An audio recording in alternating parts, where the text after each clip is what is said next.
Hey, good morning everybody. Welcome back to Raw to Rageous. I'm Bobby, and today we're going to talk about part 3 of this little series that I've been doing about how to change how you deer hunt forever. This morning, as I come out here, you can tell that it's still dark outside. The sun is going to be coming up here pretty soon, but I wanted to show you something pretty important. A couple of days ago, in a video that I was recording, I mentioned that I had been leaving for work at about 4:15, 4:20 in the morning. Well, like I said, it's about 6:25, 6:30 right now, and the moon position is directly overhead. So I'm standing up from the horizon right now. You can hear the ducks and the geese behind me moving around on my side. But as I scan up, you're going to see, and I'm pointing this camera almost directly overhead right now. And right there in the center of the picture, in the center of the frame, is the moon. So it is now 8:30 in the morning. It's 2 hours later. And the moon is a little past directly overhead. And the cattle are absolutely on their feet and have been for about an hour, 15 minutes, hour and 20 minutes. So the moon rose last night at about 11:19 p.m. and it's due to set at about 2 p.m. this afternoon. So if you split the distance, that's roughly, 14 and a half hours? If we split that difference, about 7 hours and 15 minutes, 7 hours and 20 minutes, we would expect to see that the lunar transit would be about 7.5 hours after the lunar rise, which would have put it almost at exactly 6:30 to 7 o'clock. And for purposes of this discussion, I'm going to call it 7 o'clock. Now that's an estimate, it's not exact, but it's close enough for what we're doing here. Now I mentioned it's about 8:30 in the morning on Saturday, September 21st. Now I'm driving through town, I get the chance to help somebody move a piano that they've got going on right now, and I'm recording this as I go here in the middle of town. So if we do call the lunar transit when the moon is directly overhead at about 7 a.m. this morning, then we can anticipate that cattle activity and deer activity will continue until about 8:30, 8:45 in the morning. So what I'm expecting to see right now when I get done moving this piano is that the cattle will start bedding down. So we got the piano moved, and that's fantastic. It's always a good experience to be able to serve somebody. And this was a senior citizen who lives in some income-based housing who loves to play the piano but didn't have one. So she's been able to secure one. We've been able to get it to her, and the look on her face is just one of those things that, you know, warms the heart, warms the soul. It's the reason we do some of the things that we do in life, and I was grateful for the opportunity. But back on the topic of the lunar modeling, we're closing in on 9:45 this morning, and I'm driving home. And what I'm beginning to see is that the cattle are indeed starting to bed down. Now, the reason that's a big deal is it took a little bit longer for them to do that today, and here's why. Mother Nature kind of threw us a little kink in the system today. But we know about it, we can anticipate it, we expect it, and when things like this occur, we can adjust appropriately and adequately and sufficiently.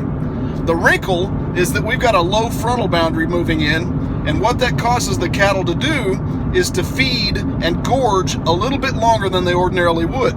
Typically about 45 minutes to an hour, hour and 15 minutes, hour and a half, which is exactly what's happened. What they would have done is they would have started to bed down about 8:30 to 8:45, but because the frontal boundary is moving in, they stretch that out another hour because they don't know how long it's going to be before the system passes through. So it's going to interrupt the following or subsequent stage that they would get to get up on their feet and to feed around. So one of the things that I want to talk about right now are the characteristics, or some of the characteristics anyway, of the lunar transit when the moon passes directly overhead, and what kind of activity happens whenever that occurs.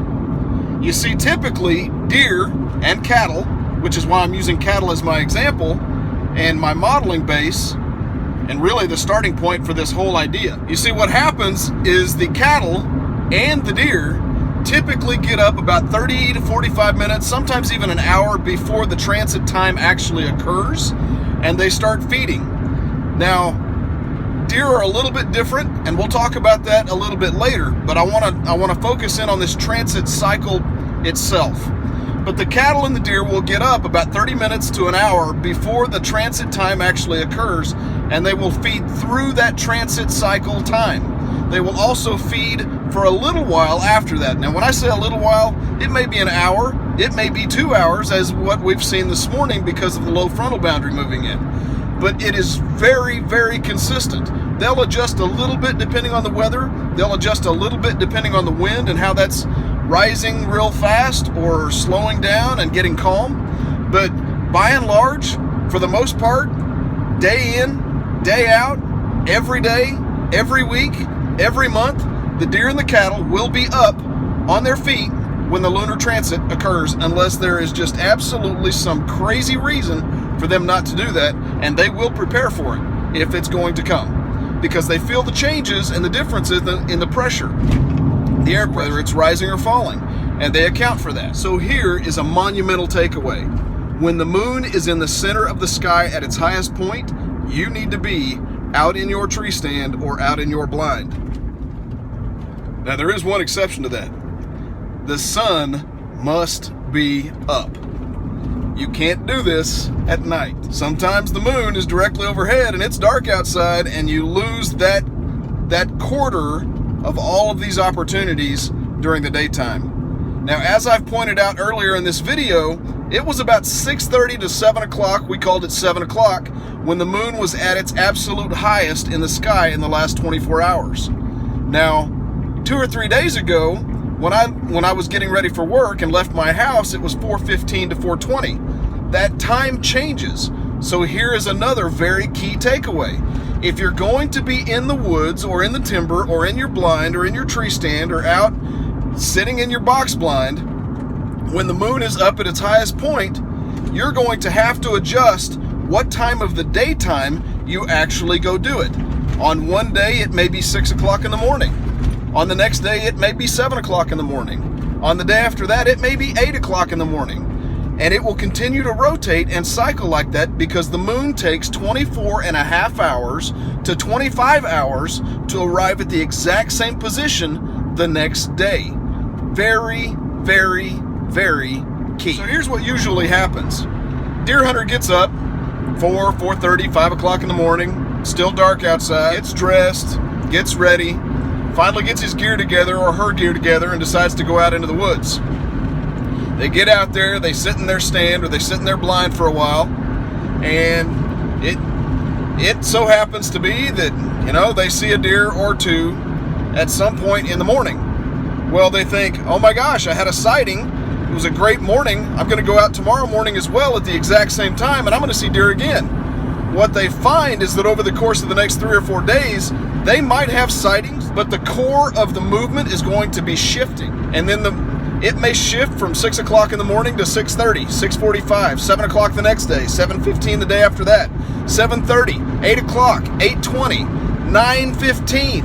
It will continue to rotate because the deer are following the lunar movement, not the solar movement. And so what happens is these deer hunters come home after a couple of days and they say, you know what, I saw deer for 3 or 4 or 5 days and then I didn't see anything at all.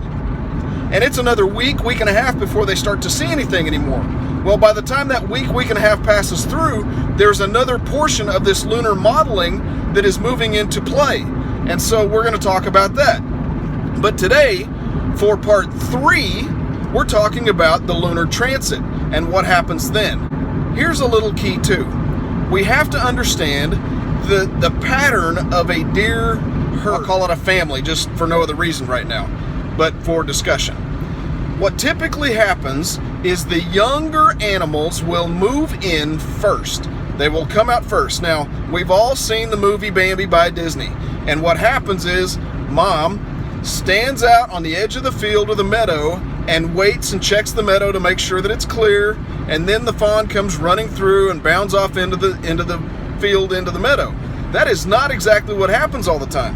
What happens is mom sits out on the edge and the young ones run out there anyway.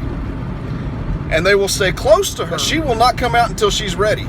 And she will watch them rather than them watching her for safety and precaution.